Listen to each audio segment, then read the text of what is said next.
Okay. I'll call this meeting to order. This is a public hearing continuation on Bear Creek Flats minor subdivision, 1 p.m. Thursday, September 19th, 2024. I'd entertain a motion to go into public hearing. So moved. Second. Roll call, please. Commissioner Cassidy? Here. Commissioner Dose? Yes. Commissioner Zimmerman? Here. Okay. A few rules over the public hearing, an explanation on the collection of requests and testimony, sign-in forms, and so forth. You have a signature sheet that's going around, and if you're going to, what was that? Oh. Okay, you'll need to sign in on the signature sheet. No person shall be permitted to speak before the hearing body until such person has been recognized by the presiding officer. All public hearings and proceedings are electronically recorded. No person shall interrupt the speaker. Any speaker who has evidence of any kind will submit the evidence to the staff and enter it into the record. People attending the public hearing shall engage in a respectful manner in any action that disrupts the proceedings or endangers others may result in prompt removal. Once the chairman declares the public hearing closed, no further evidence or testimony will be presented or considered. And I'll turn that over to Dan for a staff report. So we're continuing deliberations as part of this 9-lot minor subdivision MS-164-24 matter of the application of Jason and Sheer Thompson. We had left it that you guys had some concerns over the fire district and public works comments concerning the road. We have since received a comment letter from the ambulance service district indicating the same thing. It's from Chief Dietrich stating they have no required changes to the roads for the proposed Bear Creek subdivision. And then our department and the applicant has been working with Public Works, and we have received a traffic analysis from the applicant, which we have provided to you guys for review. Okay. And we reviewed that. Okay. And do you have any questions on that, Tracy? I do not. Okay, from what I was told that, this is new evidence. The traffic report is new evidence, so people can read it and you can comment on just that evidence. We've received all the comments before on everything that happened prior to this, but we just received a traffic report, so you can read through it.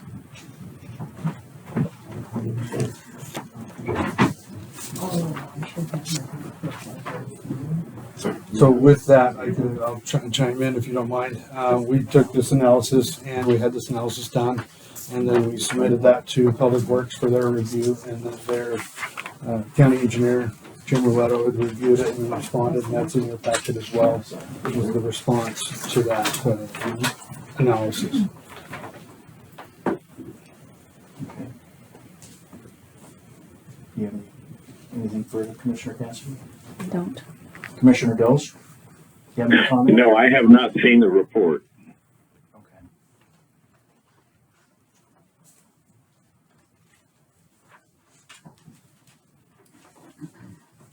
Okay, well, the sheets still come around here. Answer questions on that.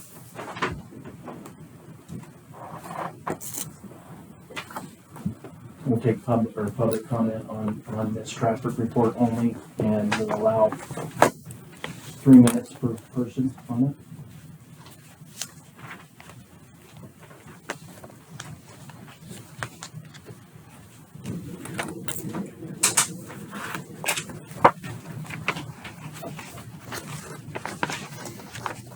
Okay.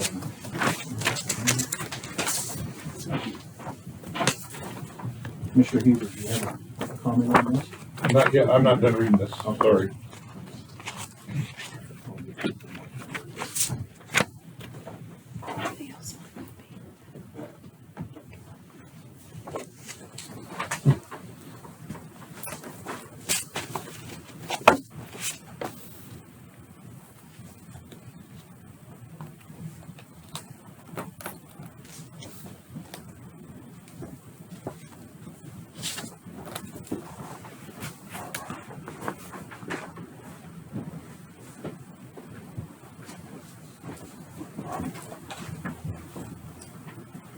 anybody's finished and they want to go ahead and start commenting, just state your name.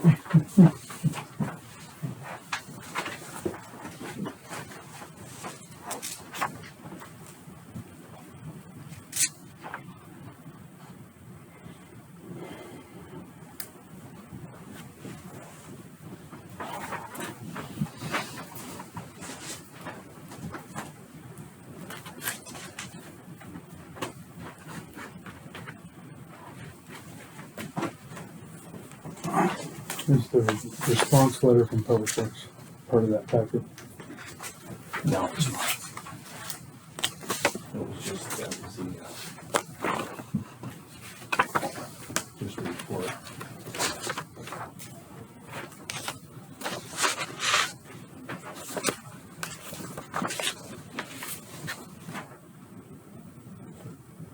Which bodes well for considering all new information, that's new information as well, which is a new response from the agency Okay.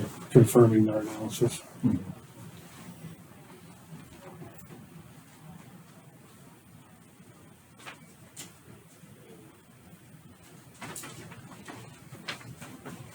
Are we able to talk? Yeah, go ahead. Your name first? Frank Hulno. Okay. Need my address stated as well or no? No, that's right. All right. I was here at the last meeting and I was the individual that brought up the issue with the probability of an emergency developing in the valley there off Bear Creek, and if there was need for residents to evacuate. And I went and I measured the road, and there were 3 choke points. The 3 choke points were 15 feet of width. At one point, one area was less than 15 feet of width. So if you take into consideration vehicles, trailers, typically you give an individual vehicle 96 inches of width. So if you had 2 vehicles passing at those choke points, that would be, 16 feet. So, and that's not considering side view mirrors or, some safe shoulder. So, I'm guessing that, and I don't know, I'm guessing this consulting company did most of this study probably from their office with, averages of travel, considering these 4 plots and the average trip in and out of there. I didn't, and I've been going up and down Bear Creek since the last meeting, and I didn't see any indication of a traffic study where they placed a traffic monitoring box off on the shoulder with an arrow line going across the road to determine and count how many vehicles are going back and forth. So, taking this into consideration, I'd say this is probably, an average, because it says average rate per day for trip generation. They didn't really get a thorough count of the amount of traffic going in and out of Bear Creek. Now, of course, that travel increases during the spring, summer, and fall months because of recreational traffic, and not along with the residential traffic. So, and then I understand there's a study from the ambulance service or EMS division of the fire that said they didn't have a problem with it. I mean, I'm okay with that if they come out and we measure it together, and I'll show them where those choke points are. And I guarantee you they'll reconsider.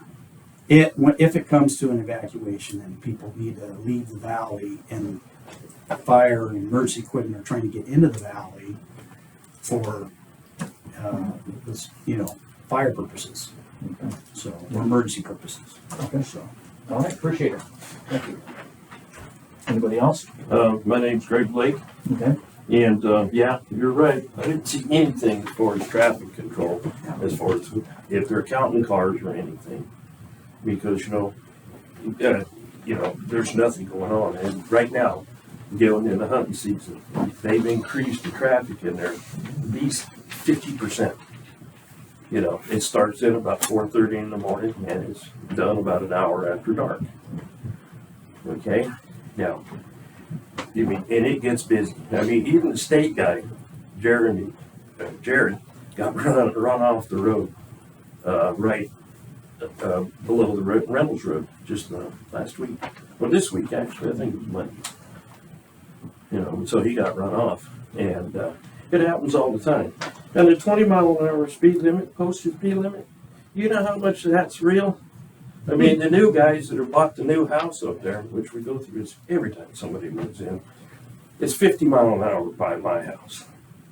And that's common. The only people who drive 20 are the locals. I mean, and I'm not exaggerating, And then if you call the county up, tell them, hey, this guy's driving by here, and I think you sold property to from the Alexander's place.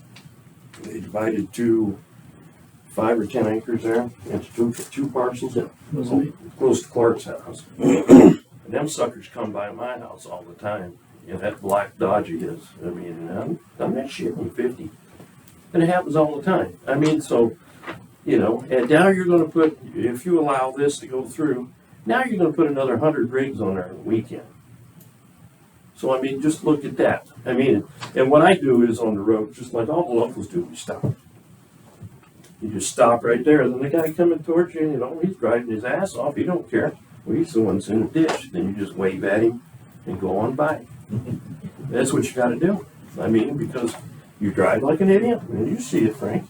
Yeah. Your father-in-law lives with Frank. I know you're a real estate agent to make money. I mean, that's all you care about. And I don't blame you. That's your job. Your opinion. Well, I haven't heard you say yay or nay on it. Are you done with your Yeah, comment? Okay. I'm done. Thank you. Anybody else? Jay? Yeah, Jay Huber. I live in Pinehurst, but my in-laws live at the end of Bear Creek Road. Mm-hmm.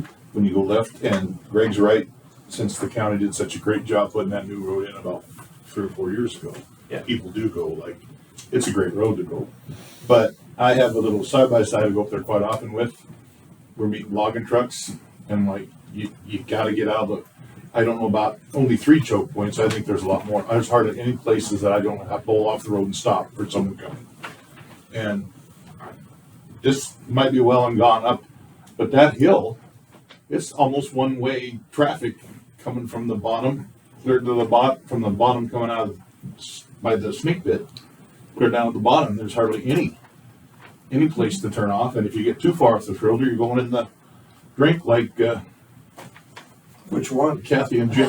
I mean, it's a long way to the bottom of the Bear Creek Pond. So, and then and it says there, if I'm reading this right, the traffic's going to be at peak between 7 and 8 in the morning and 5 and 6 at night. Well, I disagree with that because I'm sure that there'll be lots of people going in and out there at different times. But, So that's, so I don't want to reiterate what everyone else has said. That's about all I have to say. There's hardly any places that you can get by for the car without stopping and letting by on the whole area from Snake Pit on up. Okay, thank you. Yep. Anybody else? Okay. Do you have any comment on their comments? Sure. So, unfortunately, the engineer that wrote that, Brandon Johnson, works for the Lucky Friday, and he was on shift today, so he was not able to make it to this hearing. But he was certainly requested to do the study. He did do a drive-by study and a drive up the road, and was given all the information, plat information, and road information he needed to be able to make this study. The consensus of the study was that 9 lots is such a low impact on traffic that it doesn't even register with the industry standard of 100 for traffic studies. And so there's not even 100 homes up Bear Creek. So the notion that enough study was not done, it's reflected in the report that the industry standard does not call for it. And even at the standard it has, with a worst case scenario of 9 residential lots, given the peak hours, because you can't judge when people are going to come and go. You can go by national averages, which is people leave in the morning, people come home in the evening. You can't make assumptions because then you have to make all the assumptions. And because of the, if this was a 100-lot subdivision, absolutely you'd want to do some traffic counting studies. It's not. It's a 9-lot subdivision. And so the consensus was that it's such a low impact that the fuller study was not warranted. That was borne about by the original information from our subject matter experts, our Public Works Department. And it was further supplemented by the review of that analysis. And in that review of the analysis, based on the concern of the testimony that was taken, some suggestions were made for some limited improvements to the road to widen the shoulders and put up some traffic deterrent signage, which is what you do with roads that are dangerous. There's curves ahead, there's slow down, there's those kinds of things you can see on every road and street out there as an effort to slow traffic down. Okay. All right. Trish, do you have anything to add? No, I don't. Okay. Nothing. Okay, no other public comments? Okay. Did everyone see in the recommendations from Jim Roletto and Jessica at the Public Works Department? I strongly recommend that if the subdivision is approved, then improvements to critical shoulder areas be constructed, that drainage and signage striping improvements are also made by the developer. We can design and lay out the shoulder drainage improvements along the signage and striping improvement plans, but in general, we should improve approximately 2,000 left of the shoulder, lineal feet of the shoulder with pipe and rock, 1,000 lineal feet of reditching with rock and 4 warning signs, install 500 foot of delineators and white stripes 6 curves along the edge of the pavement. Okay. Do you have anything, Mr. Dose? Not at this time. Okay. Are you guys ready to, we'll close the public hearing? Okay. Okay. I'll entertain a motion. So moved. Second. All in favor? Aye. Aye. Okay, now we're in deliberation. And we'll take no further public comment or evidence.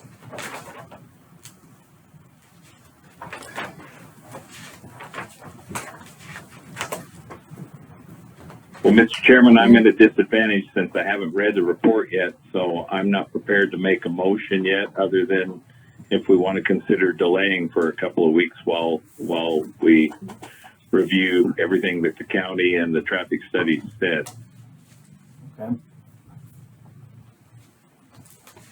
What are your feelings, Commissioner Cassidy?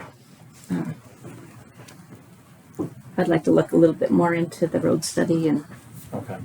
the recommendations Okay. and see if there shouldn't be more. So you want to continue it?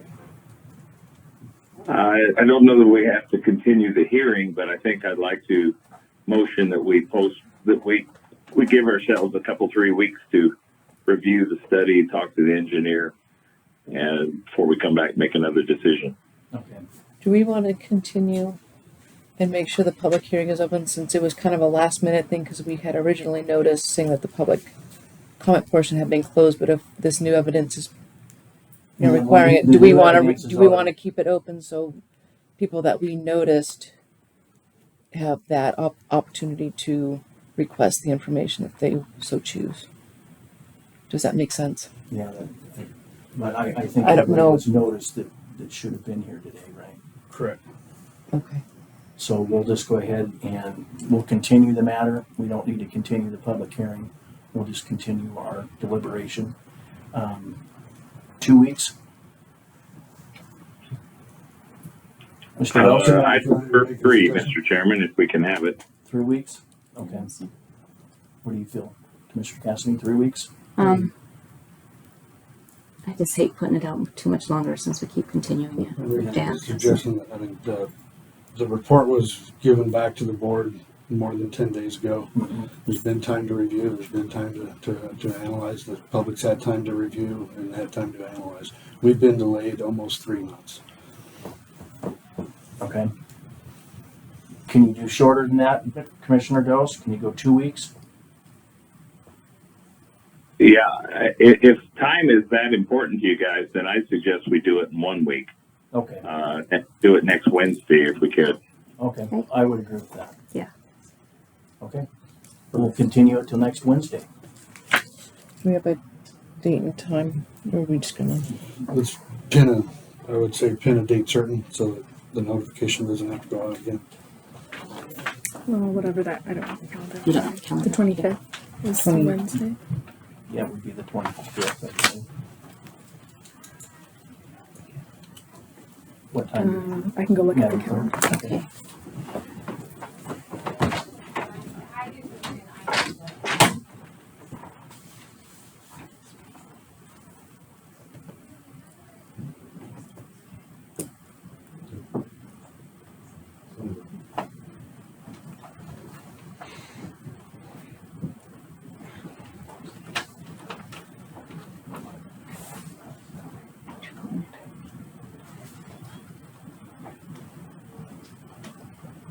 Yes.